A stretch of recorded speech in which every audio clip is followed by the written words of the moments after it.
万万想不到，就在司马懿父子要被烧死时，原本晴空万里的天上突然变得阴云密布，紧接着响起一声炸雷：“快下雨吧！下雨啊！”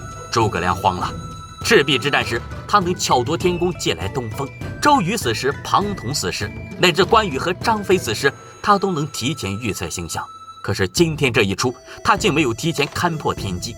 难不成司马懿父子三人命运不是他所能窥视的？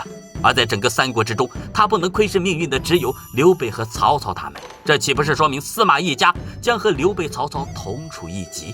下雨了，多也！不趁此时杀出，更待何时？